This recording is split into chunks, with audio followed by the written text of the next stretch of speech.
y'all? Welcome back to the channel. I actually wasn't planning on making a video today. It's a weekend job. I only do 1 or 2 jobs on the weekend, but I can't hide my feelings. I know I said this many times.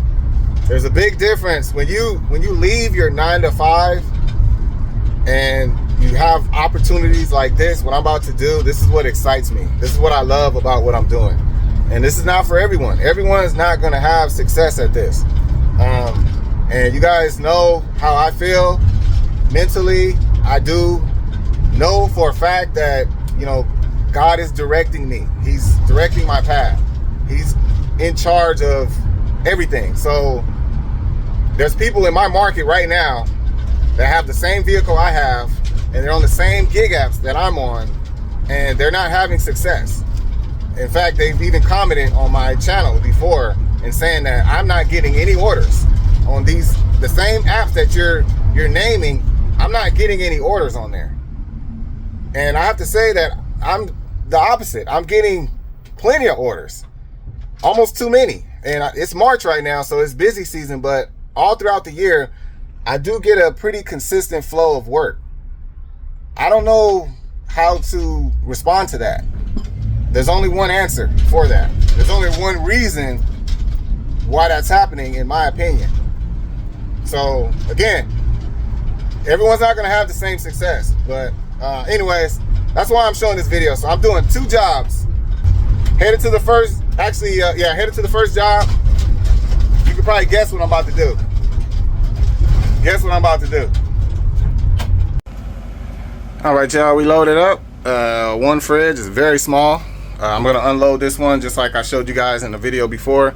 I don't need my ramp to unload this, so I'm just gonna slide it down. We're using these back wheels right here down the bumper. So we're driving a total of 3 miles. 3 miles to the drop off. All right, guys, we drove a total of 2.9 miles to this drop off. So I already called the customer.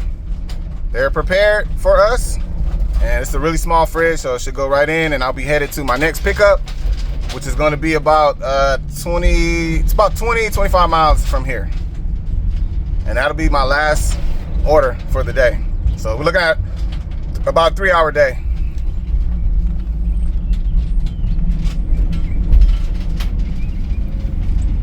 All right, y'all, so I'm gonna unload the fridge. And like I said, I showed you guys from inside. I'm gonna show you from here so you can see what it looks like.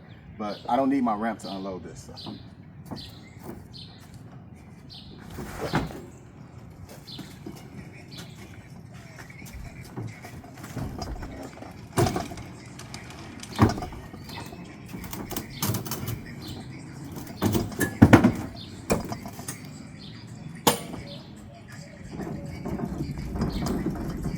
So you just do it really, really slow and just slide it down.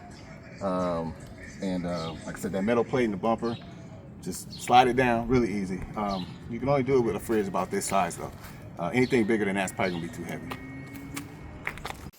All right, so we got it in the house, and this step is kind of at an angle. It's kind of weird. So, but thankfully the fridge is really light. And then, but we got right here, and this counter, it's like an angle, so it makes it really small. And there's no other way to get in the kitchen, only through here.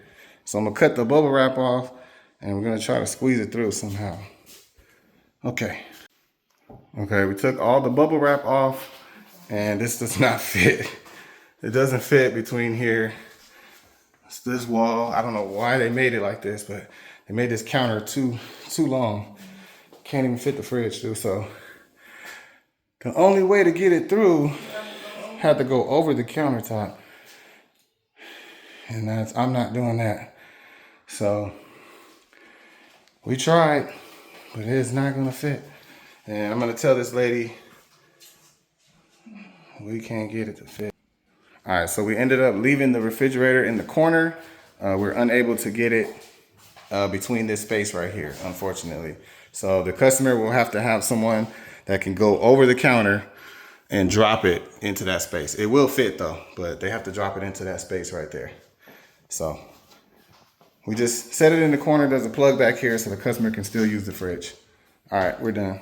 All right, y'all, I kind of felt bad for that customer. I think I'm just guessing. I think she lives by herself. I asked her, we were using like Google Translate on our phone, but it wasn't working right. We couldn't really understand what she was saying, and she couldn't really understand us. But anyways, I feel bad for customers like that.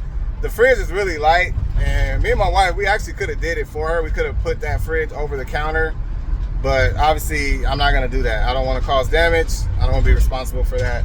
So I let her know that you just need like 2 guys, maybe a neighbor or something, pay them 20 bucks and get that thing in there. But whoever designed that countertop is an idiot, pure idiot. Like, that's the only way to go to the kitchen, is through there. There's no other way. The other part in the back was a pantry. So it is ridiculous. Like, common sense. Obviously a refrigerator needs to go there, and that fridge was small. It was actually smaller than the space provided for the fridge. So she actually could get even a bigger fridge. Ridiculous. So I told her, actually no, I didn't tell. I should have told her that she could also cut that counter, have it cut at that corner. But I don't know if she's if I had to guess, I would say she's probably renting. And you know, landlords, they ain't gonna take care of that. They're not gonna take care of her. So anyways, hopefully she gets it situated. But where we left it, it actually works. Like, she could actually just leave it where it's at. But we'll see. So anyways, driving 20 miles to my next pickup. All right, guys, this is my second pickup, IKEA. And I told you guys this store is not on my side of town, so I only accept orders that's worth it. So this one is definitely worth it for me, especially since that refrigerator order put me about halfway here. So it's about 40 miles from my house if I didn't have that refrigerator order.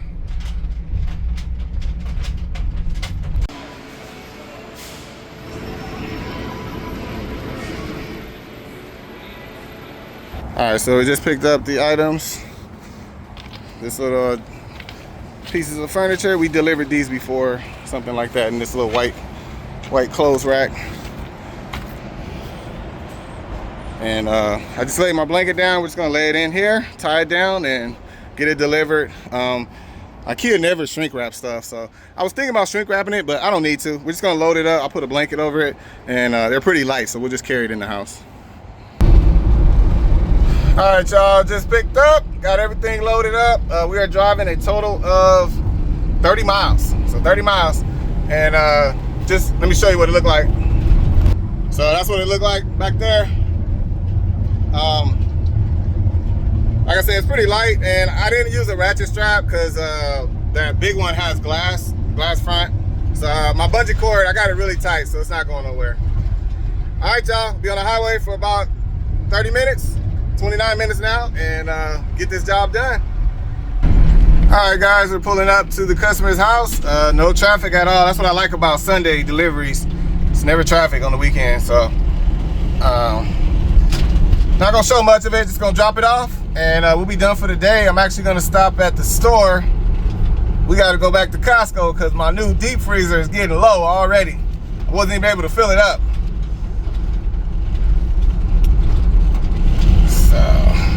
All right, and this customer has been communicating with me, and they are prepared. All right, guys, so this is pretty light. Like I said, we're just gonna carry it. It's like it's light. So the wife's cool with it. We're just gonna walk it through the grass and leave it right at the front door.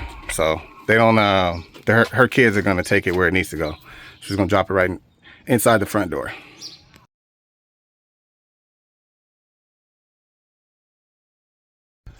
All right, y'all, all done. We're gonna call it a day. Like I said, we're about to go shopping. Today, it was less than 3 hours, so about 2.5 hours. So the refrigerator order was $66. We drove 3 miles, and then this order I just did was $128. I was looking at the drive and where the customer lives in relation to me. If that was my order, direct booking, I was gonna charge her $150. So I almost made as much as I would charge anyways on a direct booking. So anyways, that's it, man. I'm gonna call it a day. But the main thing, I just wanted to highlight the fact that you never know what's going to happen when you're, especially when you're working gig apps and stuff, even just running your own business. You know, I advertise and I market my business, but I can't control if someone calls me or not. So that's what I'm talking about. It's a faith-based business.